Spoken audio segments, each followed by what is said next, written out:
दिल्ली में अब अधिकारियों को जेल नहीं बल्कि नई सजा दी जाने वाली है। जी हां, दिल्ली की मुख्यमंत्री रेखा गुप्ता ने एक ऐसा फैसला लिया है जिसने सभी को चौंका कर रख दिया है। आपको बता दें कि दिल्ली में अब मामूली अपराध के लिए जेल नहीं जाना होगा।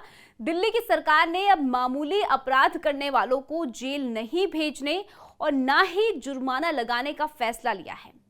लेकिन आखिर दिल्ली सरकार ने ऐसा क्यों किया है? क्या अब दिल्ली में अपराधियों के हौसले बुलंद हो जाएंगे?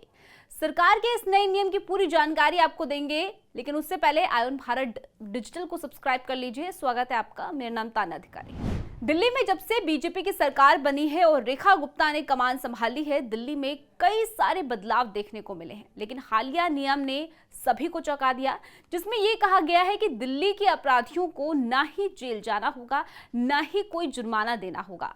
दरअसल दिल्ली सरकार ने मामूली अपराधों में पकड़े गए दोषियों को एक अलग तरह की सजा देने का फैसला लिया है। इस फैसले की माने तो जुलाई 2024 से पहली बार मामूली अपराधियों में पकड़े गए दोषियों को जेल या जुर्माने की बजाय सामुदायिक सेवा की सजा दी जाएगी। सरकार का कहना है कि इस नीति से अपराधियों के मानसिक सुधार को बढ़ावा देने और गलत सोच को ठीक करने के साथ ही खुद को बदलने की दिशा में एक बेहतर कदम देखा जाएगा। मीडिया रिपोर्ट्स की माने तो इन अपराधियों की लिस्ट में अवैध ठेला लगाना, सरकारी दफ्तरों में घुसना, 5,000 रुपए तक की चोरी, सार्वजनिक जगहों पर अभद्रता जैसे अपराधी को लाया जाएगा। अब सवाल ये है कि सामुदायिक सेवा मतलब क्या? किस तरह से सजा इन अपराधियों को दी जाएगी? तो इसको लेकर सरकार का कहना है कि नई नीति के तहत अदालतें अब ऐसे मामलों में दोषियों को स्वच्छता कार्य, जनसेवा से जुड़े कार्यों जैसे कि सामाजिक उपयोगी कार्यों में लगाने का आदेश दे सकती है। फिलहाल इस पर सरकार की तरफ से कोई आधिकारिक बयान नहीं आया है।